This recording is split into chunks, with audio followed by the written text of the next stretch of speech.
Invincible Season 2 has been announced, and they gave us a teaser episode following Adam Eve and her backstory. The fans for Invincible have been starving To see the origin of Adam Eve, how she got her powers, how she ended up with her family. Do you want to talk about Invincible?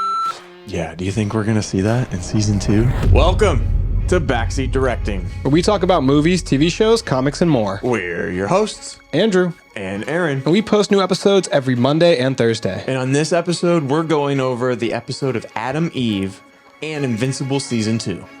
3, 2, 1. Action.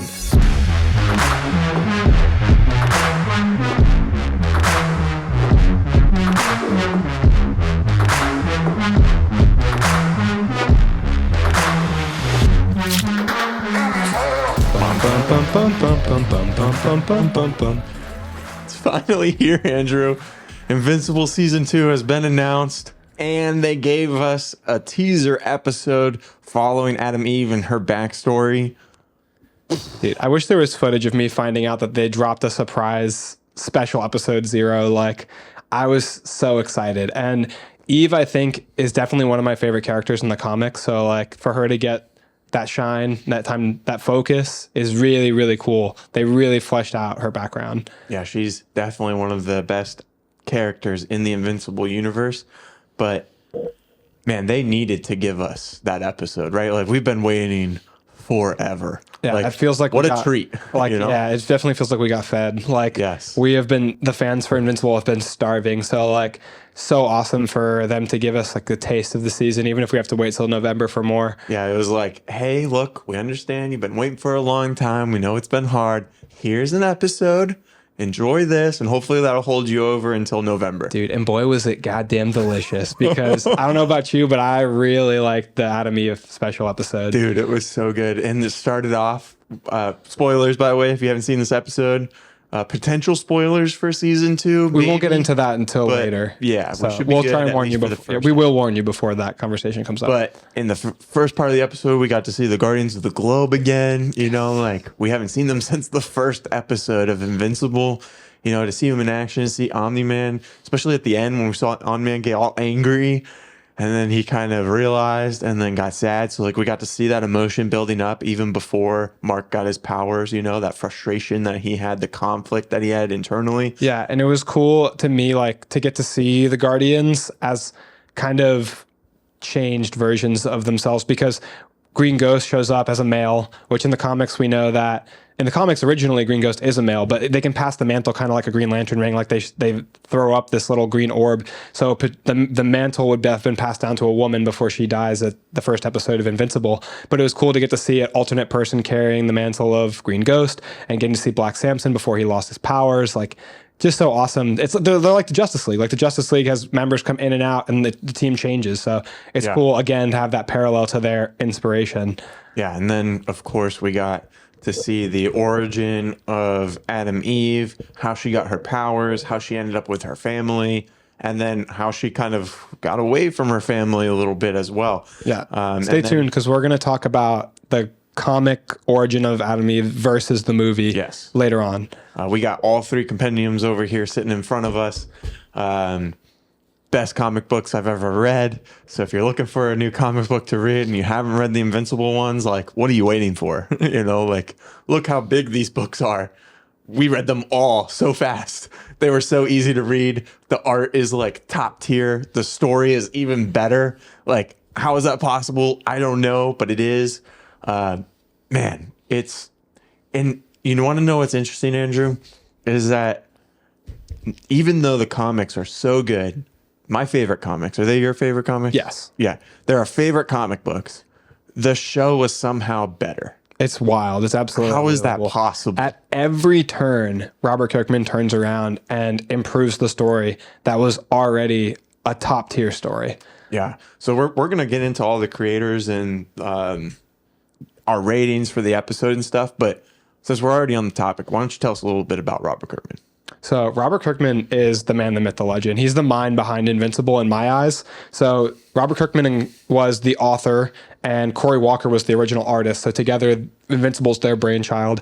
And then eventually Cory Walker steps back from illustrating the comics and Ryan Ottley steps in as the illustrator. If I'm remembering correctly, it's issue 7 was Cory's last issue, and then Ryan took over, and then there was a few issues here and there throughout the series where Cory came back. Yeah, but I think throughout Kirkman and Walker stay in touch, like personally and over text, and kind of talk about ideas for the story. They bounce things off the same way that Kirkman does with Ryan Ottley as they continue in the story, because Walker's like the original collaborator with him. This is, like I said, their brainchild. Mm-hmm. And then he also still always has to be in communication with and storyboarding with Ottley, because they have to, with the creation of a comic book, the author and artist are very much like hand in hand, because the artist is giving their ideas, but also taking everything out of the author's mind and bringing it to the page. So it has to look a certain way, has to show the story that they're imagining. Yeah. It's kind of like the director of photography and the editor of a movie or a show, you know, and Ryan Ottley's kind of both the editor and the director of photography kind of put into one for the comic book. And then of course, Robert Kirkman is the director figure. So yeah, he's like them working together. It's also kind of like Robert Kirkman's like the director and the writer. Mm-hmm. And then Ryan Ottley's doing every other job. Like he's also like the actors, because he's like drawing and creating the performances, so to speak, of the comics. I've heard of the term like pencil acting. Yeah. You know, where they're having to draw the expressions and the emotions and portray that in one still image. Yeah. You know, like that's a challenging task to do. But Kirkman, not only the mind behind Invincible, also the mind behind a very popular series, The Walking Dead, behind Outcast, behind a number of other comics. And then he's also worked in like producer roles, writing roles, showrunner roles for Invincible and The Walking Dead. So he has just created so much entertainment and so much beloved content. I think he also wrote the Marvel Zombies story as well. So some of the most like iconic stories in comic history. If anyone else tried to adapt Invincible from the comics to the show, I don't think it would be nearly as good. Somehow Robert Kirkman has been able to evolve his story and make it better through this different medium. And that's really hard to do, you know, like when you create something, to have to be able to improve on it, you know, and it just shows how much he's grown as an author over 20 years? When did the first Invincible come out? So it came out in 2003. So this is the 20 year anniversary. That's what they're titling everything for the panel for San Diego Comic-Con. It's the 20th year anniversary of Invincible. They split out special edition compendiums. They have season 2 coming out now, like all this special stuff because of that anniversary. Yeah. He's got to be one of the best to ever adapt like his own work into a show. It's the show's very faithful to the comics, but the way that they set it up is they like progress the story at a different pace. So like maybe if something occurs a little bit later in the comics, maybe it happened a little bit earlier in the show, you know, and he kind of like plays with the timeline a little bit of when events occur, but the main thing is there. But the thing that I like that he does the most with the show is the character development that maybe didn't happen with each character in the comics itself. Yeah, it's the character development's vastly improved. I mean, like Amber. Amber's a much better character. Yeah, it's the first example that I think springs to mind most obviously. The improvement of the fight in the end of episode 1 with Guardians versus Omni-Man drastically improved. Like, just fleshed out so many things that didn't necessarily get fleshed out on the page. Yeah, definitely.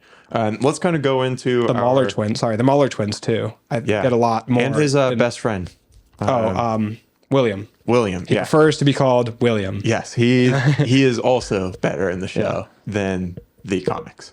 Okay, so let's kind of get into our ratings and all of that, and then we'll go into all of the creators, which we kind of already talked about the main ones. But this is a TV special, so it's kind of like season 2, episode 0.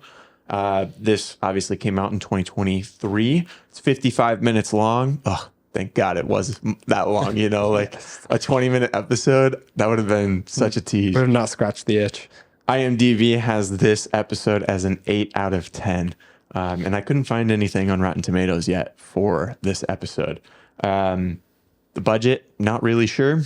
And then obviously there is no box office numbers for this. Episode of a TV show on Amazon Prime, yeah. So let's kind of go into the rest of the creators for the show and also the comics. Okay. So the director of this episode of Invincible is Haley Herrick. Awesome and fitting to have a female director on this episode. Adam Eve's definitely Very like wise, a woman power superhero. So written and also phenomenally directed. Written by Robert Kirkman and Helen Lay, and then obviously writing credits for character creation and storyboarding of the original source material for Ryan Otley and Corey Walker, like we talked about. Music by John Paisano, editing by Luke. So sorry if I mispronounced this name, but editing by Luke Guidisi. And then as far as our cast, who is in front of the camera, so to speak, or in front of the pencil, we have Eve at age 12 is Jaslyn Ione. Eve at age 7 by Arya Kane, being played by Arya Kane. And then we have Stephen Root as Dr. Brandyworth, Gray Griffin as Betsy, the adopted mother, and then also playing Polly, the birth mother. Jacob that's cool. Right? That's really Both are cool. moms. Jacob Tremblay as Phase 2 and Prince Lizard. Ross Marquand as Immortal, Aquarius, and a lab tech. What a stud. I know. And then Carrie Payton as Black Samson, Lauren Cohen as War Woman, and then Chris Diamantopoulos as Green Ghost. Sorry if I mispronounced that last name too, but that's our Guardians of the Globe right there. Tatiana Maslany, She-Hulk, as Queen Lizard. Lance Reddick as Erickson, which is the military general. Stephen Yeun, spoiler alert for the end of the episode, Stephen Yeun showing up as Mark Grayson, Sandra Oh as Debbie Grayson, and J.K. Simmons as Nolan Grayson / Omni-Man. Man, What so a cast. excited What a for cast. season 2. All right, we break down our movies and shows into 6 categories. Normally we go pretty in depth of our reasonings why we rate everything. Today we're going to kind of maybe touch a bullet point or two and then move on to the next so we can get into talking about season 2 as well. But the first of those categories is story, and we rate this out of 10. 9 out of 10 for me. What did you put in Give as? it an 8 out of 10. 8 out of 10? Okay. Yeah. It's just, It's I'm so just, good. yeah, So I'm so good. connected to it that it's like Yeah. hard not to just be so excited. Part of the reason why I gave it a 9 out of 10 is just because it expands on the comics. Yeah. You know, like you mentioned that we were going to talk about this in the beginning part of the episode, but the way that the comic was presented to this episode, there's so much more in the episode. What is there? 3 pages in the comics Literally 3 dedicated pages. to the backstory of Adam Eve. Yeah. It's in an issue that goes over the backstory of a bunch of other characters in the show. So each of them only has like 3 to 4 pages. Andrew's here showing it on screen. But yeah, it's only a few pages. So the fact that they were true to that, but also expanded on it much more, I don't know. It's just, for me, 9 out of 10. Why'd you give it an 8? I gave it an 8 out of 10 just because it's so damn good. Like what you said, it improved this story in the comics a ton. I went through and read it yesterday. It took me 2 seconds because it's literally just the 3 pages. And What issue is it in? I couldn't find the number because the individual issues in the compendium don't say the number on them. Gotcha. So we can look it up though. Yeah. But I think that what it does is takes a very simple character backstory that we've seen 1,000 times before for a superhero, which is like lab experimentation, and does what Invincible does and puts a dark twist on it. Like you've got Omni-Man, he's Superman, came from another planet, but dark twist, he's trying to conquest Earth. And then you've got this storyline, which is the lab experimentation, been done for a lot of superheroes. And then you've got the dark twist of her mom, spoiler for the end of the episode, her mom being kept in a vat, like the attempt to replicate her with all these failed siblings that come out, marred. So I think that they took a very dark twist to it, which is what I really appreciated about it. I looked it up real quick, and I can't find anything of which issue it is in the comics, and I think it's because it's like a special edition issue that's not necessarily part of the Invincible issue numbers. Gotcha. It's in volume 1. What I'm seeing here is saying Invincible volume 1, issue 25. Okay. So I believe it's issue 25. Our next category, Andrew, is acting. So this is a little different since it's animation, but how well did the voice actors perform? But then also how well did the animation itself do at expressing that emotion? I put it at an 8 out of 10. I also have this category at an 8 out of 10. Yeah, solid performances all around. I was definitely invested into the story and felt the emotion of Adam Eve growing up with these powers. I thought the performance, voice acting wise, from Eve at all ages, but especially Eve at age 12 and Phase 2, which were the best voice performances in the whole entirety of the episode, which is very key because they are the main two elements, the hero and the villain. So like your protagonist and antagonist just knocking it out of the park. I really love Jacob Tremblay as Phase 2. Like I felt the emotion of just his, disdain for Eve and like never feeling like he was good enough come through. And there was like a lot of pain in his voice. And then Eve could just go from like peppy to emotional and sad to like confident and kick ass. Like she could display all those emotions so effortlessly with her voice. So I was really impressed with both of them. Our next category is sound design, also out of 10. This includes the soundtrack, the Foley work, so all the sound effects that you hear, and then also I always forget, soundtrack. I think we skipped score. We skipped cinematography. Oh, you're so right. Let's backtrack there. Cinematography. This typically includes like the camera work, the movement of the camera, how it's edited, but that all still applies here as well. How did they choose to set up the composition of these shots? How did they choose to express the motion? And then also the editing goes into this, the lighting as well. I gave this an 8 out of 10. The end fight, so good. I gave this one a 7.5 out of 10. I feel like if I put it up against, and we always talk about our different philosophies for rating, but if I put it up against Across the Spider-Verse as a 10 out of 10, this just comes to a 7.5 for me. Like in terms of the camera movement, in terms of like the dynamic use of color, there's a lot in Invincible as an entire show of like still shots with the characters, just their face in it and kind of their mouth moving.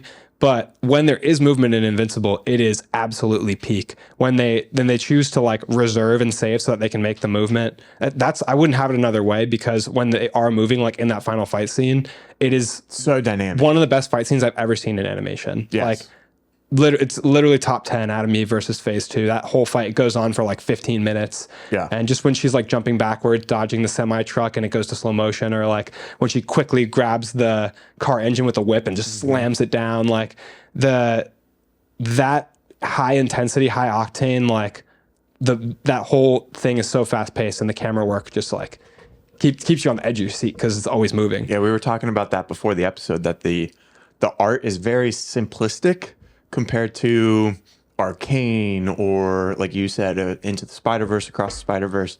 However, the movement of the fight scenes and like when it matters, it's so freaking good. Delivers so hard when it matters. I also really like the theme of pink throughout this movie because it's Eve's favorite color. So you notice it all throughout. But in the very beginning, just to name a few examples, Brandy Worth's shirt is pink. Her mom, Polly's hair is pink. The other mom, her nails are pink. The baby's cap is pink because she's a little girl. The flowers are pink. Everything she wears throughout the movie, her boots, it's everywhere. And I love a thematic presence of a color in a movie. It's something that wins me over really strongly. Chef's kiss. Sound design. Now we're going to sound design. Score, the track, the sound effects that you hear. I gave this an 8 out of 10. For sound design, I give it 8.5 out of 10.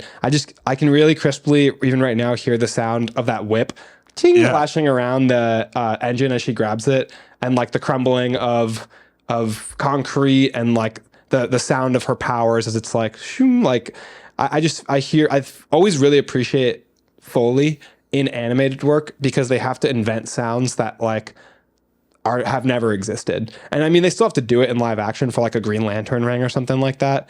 But I just feel like it takes so much creativity in an animated space to like have to invent a sound for this pink orb, like her powers, there's so everything they have to invent from scratch. They do a really good job too of making it sound grounded. Like the sound effects aren't cheesy in any way, and it keeps you in the the stakes of the fight. Dude, you and when know? she's getting really bodied by phase 2 and phase 3, and like that, you hear those like this Invincible is so bloody, the sound of blood splatter and the mush and Yeah. sound of like flesh being cracked with like a big metal beam and bones cracking. I watched the show before I read the comics, and I could hear those sound effects when I'm reading the comics.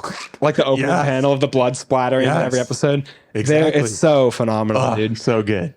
Our next category. Oh, I'm sorry. Before you go on, the soundtrack too. Yes. I really love the songs, like the transitory nature of like the songs that would bring you like through time when she's aging up and they're like kind of playing a song, and then the song that plays when she's goes for her first ride as Adam Eve with like the pink jacket on. I feel like they do a really good job of picking their soundtrack for this show in Invincible overall. Set and character design. This is out of 5 points. So this is kind of everything that you see in terms of like how they designed each aspect, you know, like what locations did they pick for their fights to occur in, you know, like how much detail is there. It's not necessarily the movement that we see or the composition, but just the environment itself. I gave this a 4 out of 5. I also gave it a 4 out of 5. We're agreeing a lot. Yeah, again, it's so simple but detailed. Yeah. You know, it's like they have the perfect balance, you know, Robert Kirkman even talks about that. He wants this story to feel like a Sunday morning cartoon with bright, vivid colors, but then to like really shock the audience with all the violence and heavy story content that goes into this. Yeah, I just love the way it looks. the duality of those two things is probably the easiest thing to put my finger on of why I love Invincible, because it really tricks your brain and lulls you into a false sense of security, especially with the very first episode of the show. But this episode does the same thing again, because Eve is like, oh, like I'm gonna go save puppies, and like my costume's all pink, and then like she's fighting like bloodied, like fighting, getting her bleeding ass through her kicked. costume, like going to the mat and getting back up again. Like it really, they do it every time. They get me. And what I really love about the set and character design for this is, number one, like I said, the theme of pink, but number two, the world of Invincible. Like the world of Invincible does such a good job with their characters. Everybody from phases 2 through 5 to Kill Cannon is such a cool character design. It's so over the top, everything in their world. And then even like a simple thing like Brandyworth, when he's all beaten down from living off the streets, like there's muck on the end of his sleeves where it would be from like digging through dirt and garbage, and his beard is darkened. Like there's attention to detail, like you said, even if the show is like a Sunday cartoon. And then I think potentially my favorite thing too is the setting for the final fight scene, because the choice of that setting on a busy highway is what made that fight so good. It's like the way that the season finale, they fight through space and the ocean and the city and a mountain. Like this fight scene, the cars driving past them, dodging, picking up cars, pulling out car engines, like that dynamic nature that they chose from having a fight on an active highway, it brought the fight scene to another They level. used the elements of their location as part of the fight. Yeah, and that's our favorite thing, right? Is when set design, cinematography, writing, whatever, when it blends into story, and like it told us everything we needed to know about the characters, the setting they picked. Like Eve is constantly on the back pedal trying to save all these civilians and dodge, and phase 2 through 5 are just mayhem and reckless. So it created a constant focus for us as an audience of not only how is Eve going to win this fight, how is she going to stay alive, but how is she going to keep everyone else alive. Our last category here, Andrew, is rewatchability. This is out of 5 points as well. This is, if someone were to ask you 5 times, how many times would you rewatch this episode? I've had it at a 4 out of 5. Gave it a 4 out of 5 as well. I mean, agreeing again. We put it on today while we're working out, just kind of in the background. You said you watched it twice before then. I've seen it 2.5 times. Yeah, so like that's pretty good for it only being out a week and it only being literally one episode. So like I relate it to like season 1, episode either 8 or 9, whichever the last one is. I've rewatched that episode 10 times. The whole episode is a fight. Yeah. Like 90% of the episode is an epic fight. And that's kind of like this too, like not quite half the episode, but 15 minutes or so of the episode But what is a they fight. do while they're fighting is they're expanding on the story. You know, and he does that really well in the comics too, Well, where Eve's like shouting at him in this thing. She's like, Yeah. everyone's gonna die, and he's like, it'll be worth it to see the look on your face. Like, yeah, the dialogue makes sense throughout the fight. They're not saying like silly little quips, you know, just to show that the actors are there talking, you know, or in the comics to fill a bubble. Like the dialogue all makes sense. It's not just the villain sitting there and going through their villain monologue for no reason. You know, like it all is with purpose, with emotion, with intention. and it's a moment. It's at a moment of slowness and stillness that they choose to have the dialogue. It's very perfectly timed. Like when Phase 2 comes out of the fire, and he's like, "It's a shame that like we couldn't be a family. Like we could have been a family, Eve." And it's like, damn, that's emotional, especially looking back on it from what the very end of the episode when she, like, I think the most emotional point of the whole episode is when she changes the photograph to the hypothetical happy family that they could have been. And it's a gut punch, like looking back at what Phase 2 was saying during that fight. I think, like you said, it's masterful use of dialogue in combat. It's so good. I swear it's like as good as the finale of the first season. Yeah, for sure. Man, I just love it so much. He's like, I have to speak for my siblings. They've never been out of their tubes long enough to get to learn to talk. Yeah, and the twist of her mom still being alive, like, and then all the emotion that's flowing through her, like you feel it. You know, it's heavy. And it's just this silly cartoon. Yeah. You know, but it's more than that. And that's why I like want adults to understand that like animation isn't just for kids. Yeah, You know, absolutely like not. you can tell deep, meaningful story through animation. And when people are like, I don't want to watch something because animation's for kids, like it just hurts my soul, you know? Neither are comics. Don't close yourself off to that. Like, dude, the amount of emotion that I feel watching this episode when she's like, you killed people I didn't even know I loved. Like, there's such a good line at the season finale of Invincible we keep referencing where he's like, you want me to like kill all my friends and family for people I've never met? Like, and then what does he say? He's like, and then he's like, I don't care if I live a fucking million years. Like the way that Stephen Yeun delivers that line, it like rocks me every time I watch that season finale. And Watch that right before a workout. yeah, dude, don't, Gets like you amped up. there's so much depth there, and the delivery is with so much emotionality. To preclude that because it's animated, I think would just be absolutely silly.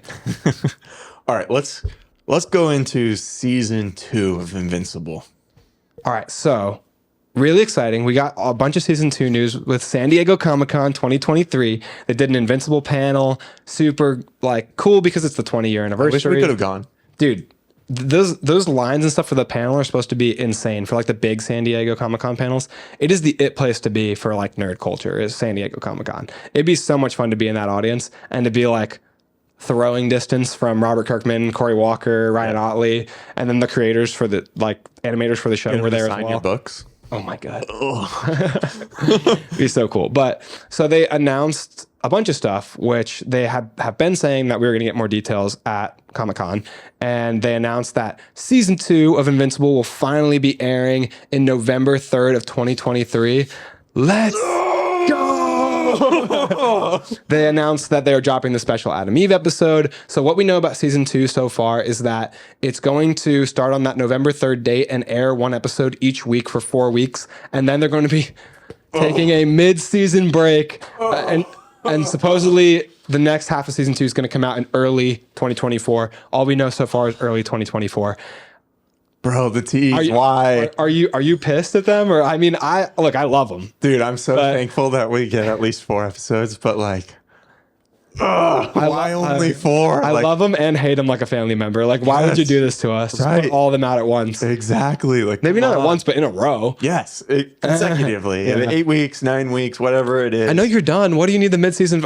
I'm sure it has something to do with maximizing the viewership. Somehow their marketing people know that they'll get more views if they do this. But there's no way the whole season's not in the can at this very moment if it's coming out early 2024. Yeah, if not, it's like really close to being done. They're already working on season 3, I feel like I've been told. Yeah, I've heard that they have finished all of the voice acting work for season 3. Which normally comes before the animation, so. Right. Unless if you're across the Spider-Verse, apparently. Apparently they were finishing up their lines like weeks Right before it the- came yeah. out, which is wild. Doesn't make any sense. But anyways, back to Invincible. What do you think is going to happen in season 2? It's been announced that Armstrong Levy is going to be the bad guy, the villain of this season. What else do you think we're going to see? How much of the comics of Armstrong Levy are we going to see in season 2? If it's only 8-9 episodes long, what do you think we'll see? Well, looking at the trends, this is where the Also spoilers comes in. So we thought of it the same time. Possible spoilers for season Yeah. 2. So if you don't want to know anything about season 2, go ahead and like this video. Make sure you're subscribed as well to the channel, and then come back to it after you've seen the episode, see how close our predictions were. We're also having a comic book episode where we talk about what comics we really enjoy, maybe how to get into comics if you're interested in getting into comics, but you don't know where to start. That episode is for you, so be on the lookout for that as well. All right. Excuse me. Season 2, Andrew.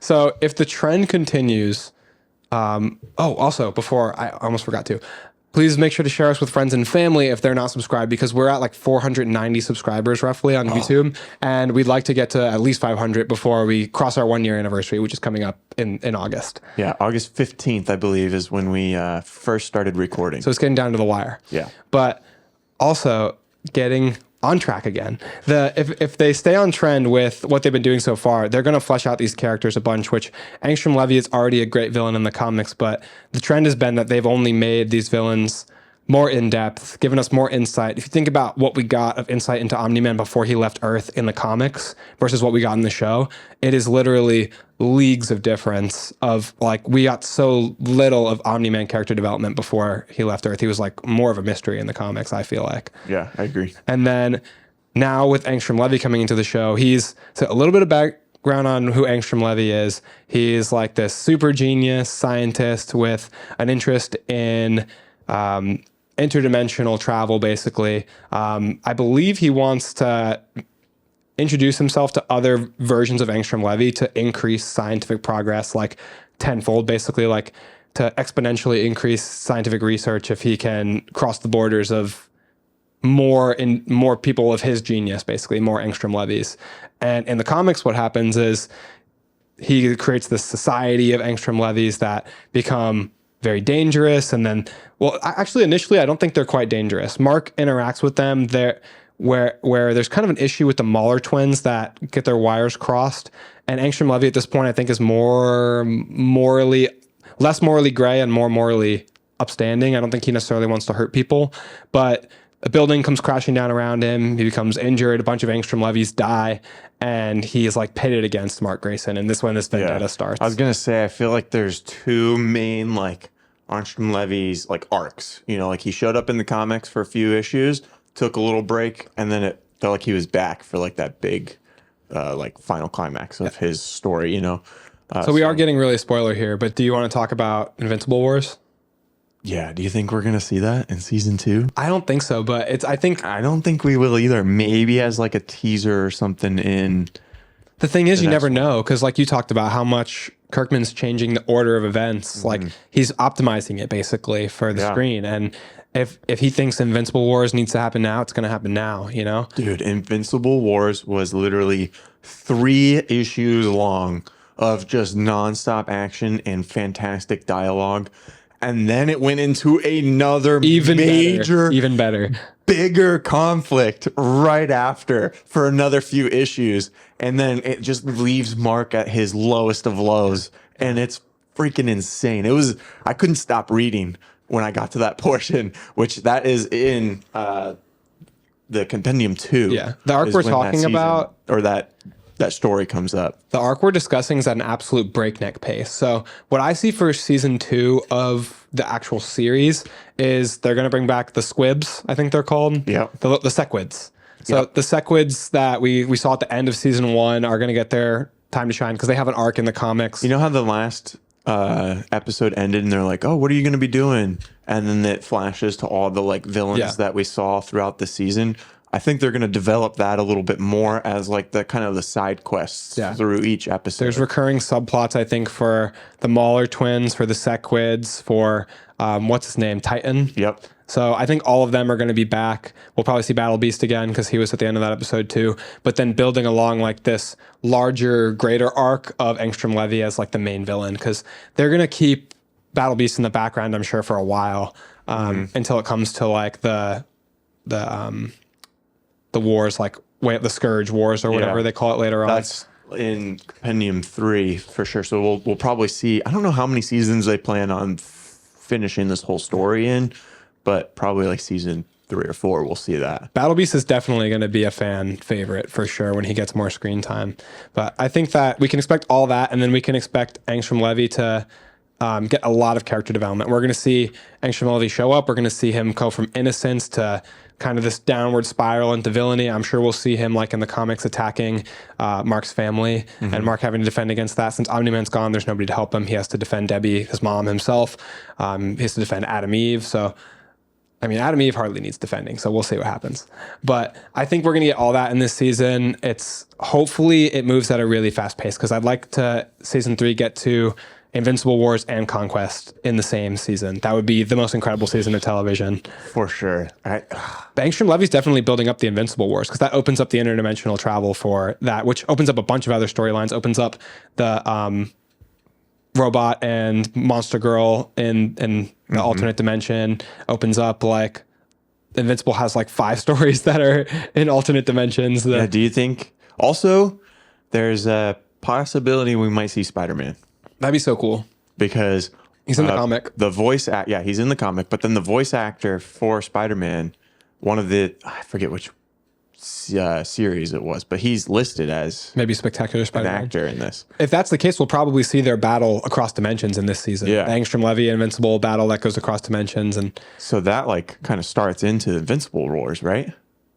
Yeah, I mean, that's when, so in that storyline, spoilers for potentially for the story of season 2, that storyline, Mark gets basically told by Angstrom that Angstrom will never give up. He'll hunt his family down. Mark, in like a moment of desperation where he basically is defending himself, kills Angstrom Levy, like crushes his skull, or so we think.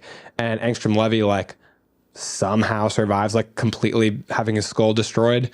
And that's when he comes back later, like worse and stronger. After like Angstrom Levy attacks Debbie, Mark fights him, takes him across dimensions, kills him, and then Mark's like grappling with the guilt of like killing somebody when he wasn't sure if he had to. And then he's also stuck in that dimension. But he gets rescued by an alternate universe version of the teen team / Guardians of the Globe. Yeah. So cool. There's a lot of stuff going on. I don't know. I feel like if we are going to get Invincible Wars, it might be towards the end of this season, and it won't be in the same season as... Dude, all the alternate universe versions of Mark look so cool. It'd be so awesome to see that on the show. That panel where all of them are just like hovering in the air.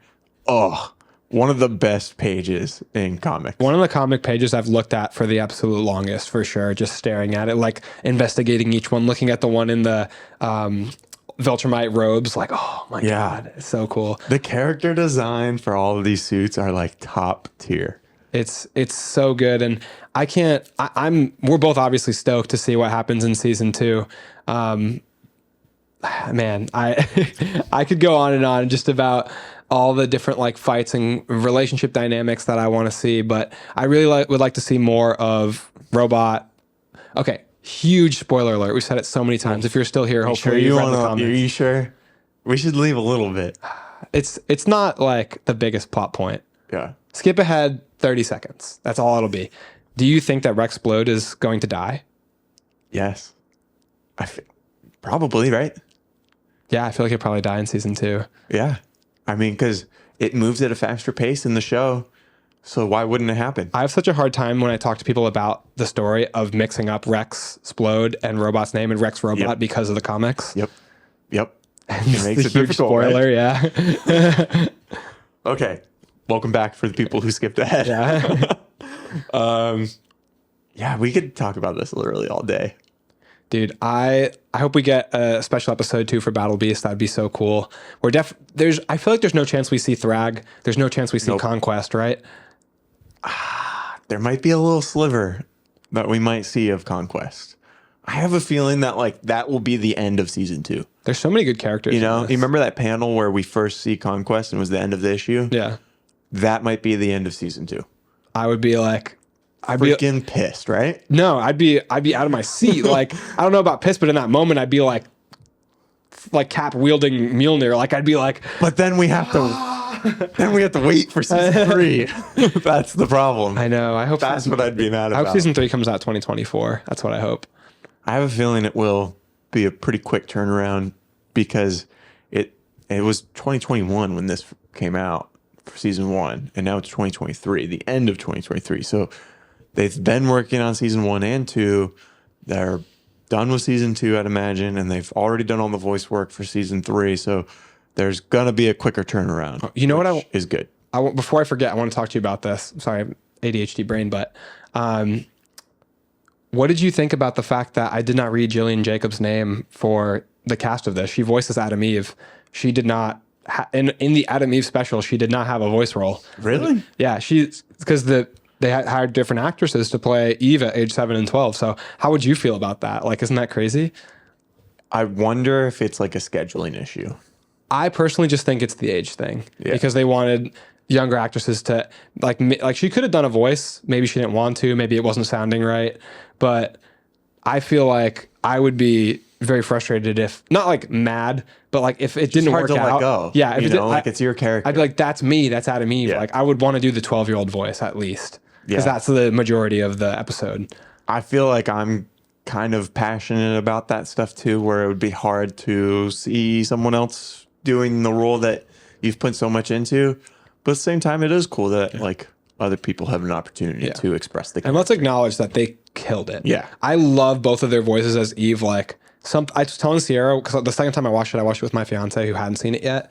And I was telling her that I find a really like magnetic, like whatever ear magnetism is to the voices of Eve, age 7 and 12, and Phase 2. Just something about it kept me very engrossed, like whenever they were talking.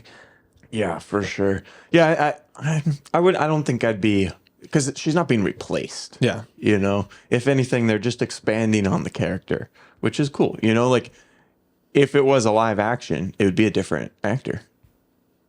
Do you think with the way they expanded on characters that they'll expand on Engstrom Levy, like maybe go more into like him having a family or more into his motivations? Because what was his motivation in the comic? Like he just wanted more knowledge, more.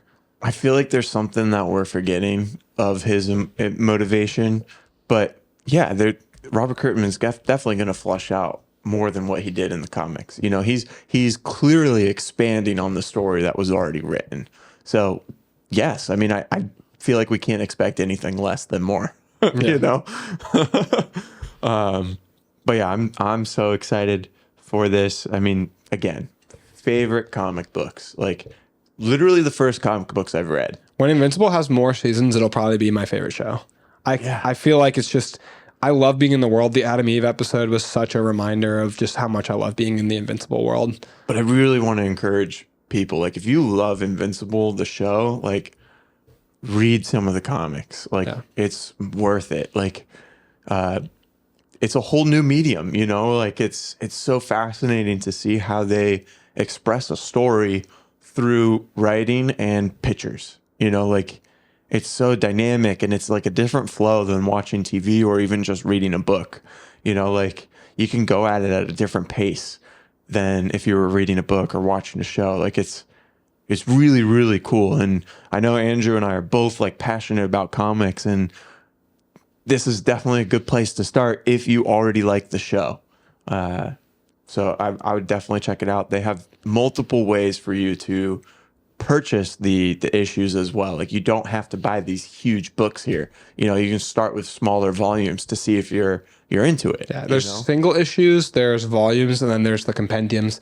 The compendiums retail at $60, but you can get them cheaper online at Amazon. So there's a lot of avenues. Yeah, they have volumes that are like, I don't know, a few issues, but then they also have kind of like the step in between a volume and a compendium. I think they still call it a volume, but it's like a little bit more. So there's, again, multiple, like a trade paperback. Yeah, exactly. There's different versions that you can get based off of, you know, how you feel about the comics. Like if you're not sure and you don't want to invest the $45 to get the compendium, get the one that's, you know, $15 and try it out. Yeah. You know, it's worth it. I will say at least get to issue 8, where you start to see Ryan's work. Ryan Otley's work. Ryan Otley's work is so phenomenal. It's the best artistry in my experience of comic books. It's still really good with Cory Walker, but it's a lot better with Ryan Otley. Ryan's pencils are so good. Yeah. Like the thick line work is so beautiful and so detailed. Especially like the page that jumps to mind is when they're all teamed up together for like the Scourge Wars. Yeah. And there's like Battle Beast and every character is in it. Mark, like they look so crisp. But I wanted to kind of correct something that I said earlier for Angstrom Levy's like story in season 2.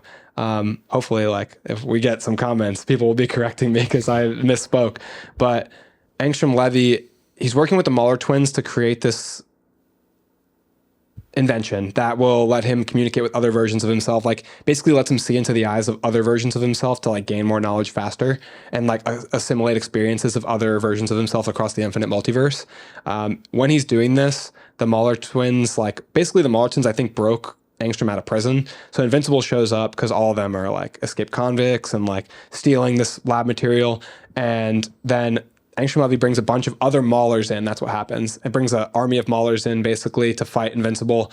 And then when the Maulers are about to overtake, because there's so many of them, about to overtake and kill Invincible, Angstrom Levy like rips off his helmet to stop them because he's not like a true villain. He doesn't want Invincible to die. But in ripping off that helmet, I think he kind of like fractures his mind during that like assimilation process of having it like, so like now his mind's kind of like a little broken. I think that's kind of what drives him down this like dark path of madness and villainy. From there is like, that's what's so cool about the Invincible storylines and Robert Kirkman is like his act of heroism and altruism is like what leads him down the path of villainy, ironically. So he writes that so well where these characters are real people and they're not simple. They're not cliche. They're not just Angstrom Levy's goal isn't to take over the world. It's to gain like ultimate knowledge originally, it seems like. And his act of heroism like puts him on this path where his mind breaks. He almost dies. He has to like go to this race called the Technicians just to keep him alive. And then his back and forth with Mark, where he keeps losing, drives him further into like vengeance to the point where like the Invincible Wars are going to like destroy planet Earth, like almost. Yeah, it's so dynamic. I'm very, very excited to see it. He's such a good storyteller, dude. He's such a good storyteller. And we're going to talk about this in our comics episode, but like this foray from Invincible into the show, into the comics, into loving Robert Kirkman led me down a rabbit hole of reading like his other stories, which made me like just love the format of comics and that storytelling. So I feel like he has such a mind to like encapsulate this whole world. Yeah. I feel like we should kind of wrap up this episode now. Again, we could literally talk about this forever, but I don't want to go too far past season 2 possibilities. And then also, like, we'll talk even more about Invincible in our comic episode. And then, of course, once these actually come out, I mean, I think we plan on talking about each episode individually. Oh, yeah. Right? And putting out our own episode. Like, there's no other way. You know, like, this is the way. Every week. Same thing we did with The Last of Us, but maybe, like, actually individual episodes. Yes. So we're going to have a lot of Invincible content coming up. So I don't want to put it all out there all at once, you know? So we can't wait. November 3rd is when Invincible Season 2 drops. I'm so freaking excited. Guys, let us know what you're most excited for. Let us know if you love the show, if you love the comics, if you love both, and tell us, like, what's your favorite character? What arc are you looking for coming up? What do you like about Invincible? We are gung-ho to talk about this. Obviously, we love it. Like, we've said 50 times how excited we are. So I feel like that's what this whole episode was. Like, gushing. We couldn't get anything else out of our mouth besides I love the show. Yeah. You know, just fangirling over here. It's like this and seeing us talk about Spider-Verse is just like, I love it so much. It's so good. It's like, all right, say something else, would you? We can't. That's all we can say. But another thing that we can say is thank you so much for the support, for watching us on YouTube, Spotify, interacting with us on TikTok, YouTube Shorts, Facebook, help share us with friends and family to help us get to that 500 mark because it's coming down to the wire on the 1 year anniversary. Yeah. Again, we're 2 weeks away at the time of recording this from that 1 year mark. That was our goal when we first started this. We both made a pact like, hey, we're going to put out 2 episodes a week and we're going to post to social media every single day for 1 year. If it's not working out, we can agree to quit then. But I don't see us slowing down at all. Do you? No. So we're fully invested in this. We never defined what working out was. And I think what's working out for us is just having a good time. Yeah, it's just the passion, the excitement that it creates for us every week, especially when we get a new comment or something on our video and people are enjoying what we're talking about. Like it makes it seem bigger than us. Yeah, we got a comment from Weekend Reviews, or a message even from Weekend Reviews, telling us that our show is underrated and that they really like it, that they shared us with friends and family, and stuff like that means a lot. Like it puts more gas in the tank for us, Absolutely. I mean, we're already talking about how we can expand this more and produce more content, because that's why I love it so much, is to create content. And I know that we both enjoy consuming content. So this is just like the perfect avenue for us to express ourselves, and we're very thankful. We have our D&D episode coming out hopefully in the next few weeks. We're still recording that. It's going to be long. It's going to be an in-depth edit, so I'm very excited to put that out. That's going to be in celebration of both reaching 100 episodes, but then also being around for 1 full year.